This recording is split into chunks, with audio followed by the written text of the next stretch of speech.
नमस्ते सभी को। मैं ओम प्रकाश स्वामी बीएससी थर्ड ईयर फिजिक्स की क्लास में आपका अभिनंदन करता हूं।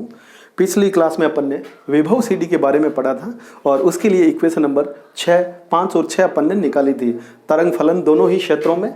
आज अपन ए, बी और डी के मान निकालते हुए परावर्तन और पारगमन गुणांकों के मान निकालेंगे। चलो स्टार्ट करते हैं।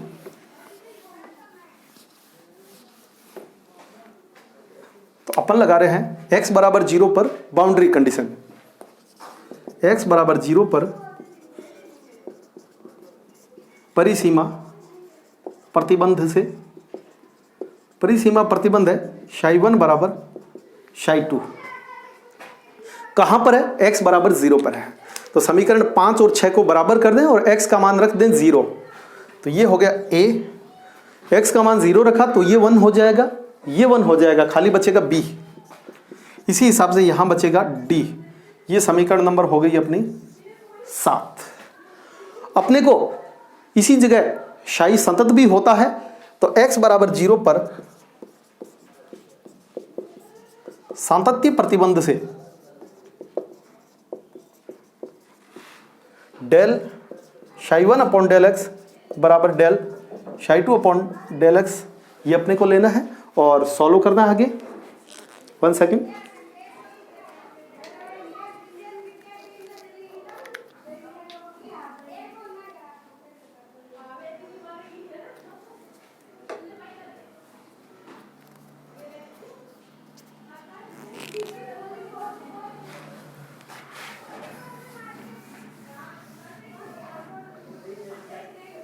तो इक्वेशन 5 का डेरिवेटिव लेना है, वो आएगा आयोटा के ए और उसके बाद ये वाला पद आएगा।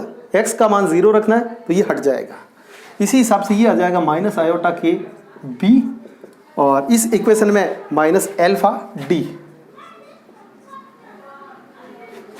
और आयोटा के ले लिया कॉमन, a माइनस बी बराबर आ गया है माइनस एल्फा डी और a माइनस बी का मान है वो हो जाएगा, आयोटा इधर आके माइनस आयोटा हो जाएगा, माइनस माइनस हो जाएगा plus.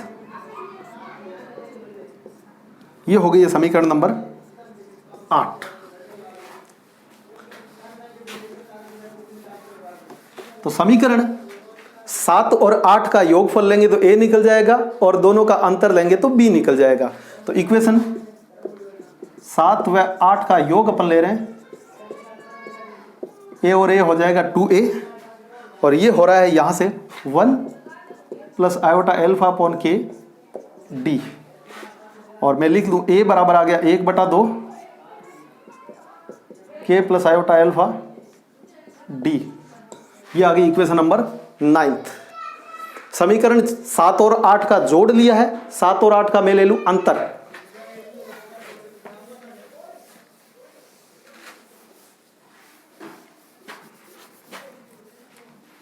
Equation 7th minus equation 8th से दोनों का अंतर लिया है तो a से a कट जाएगा, 2b हो जाएगा। 1 अंतर लिया है अपन ने तो ये साइन होएगा चेंज, आयोटा एल्फा अपॉन के डी और b बराबर हो गया 2 उधर आके 1/2 k minus iota alpha D. ये हो गया समीकरण नंबर 10। अपने को निकालना है परावर्तन गुणांक। परावर्तन गुणांक r होता है परावर्तित तरंग का आयाम उसका स्क्वायर और अपॉन में आपतित तरंग के आयाम का स्क्वायर और दोनों ही माध्यमों में तरंग का वेग भी लिया जाएगा। तो परावर्तन की घटना में दोनों माध्यमों में तरंग का वेग क्या रहेगा? समान रहेगा। पारगमन की तुलना में या अपवर्तन की घटना में क्या होता है? वेग बदलता है। तो v से v तो हो जाएगा कैंसिल, b/a के मोड का स्क्वायर अपने को निकालना है।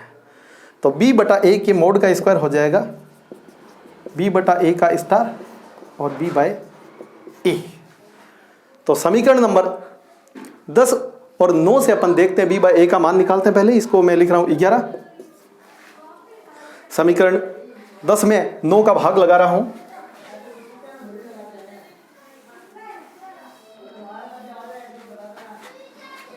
इक्वेशन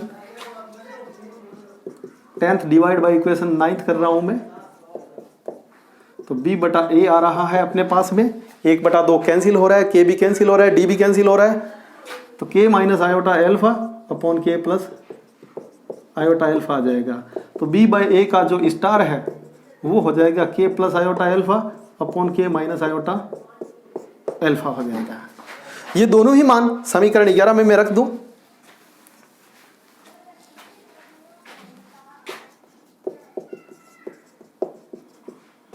r बराबर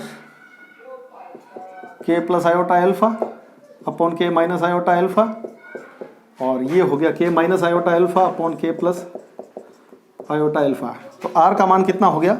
1 हो गया। r मतलब परावर्तन गुणांक का मान 1 हो गया है, परावर्तन की प्रायिकता 100% अपने को प्राप्त हो जाएगी, और पारगमन ट्रांसमिशन की जो प्रोबेबिलिटी है वो होती है 1 माइनस आर, वो कितनी आएगी? 0 आएगी। मतलब अगर कण की ऊर्जा विभव CD की ऊंचाई से कम है तो कण 100% परावर्तित हो जाएगा, पारगमन की प्रायिकता 0 प्राप्त होगी।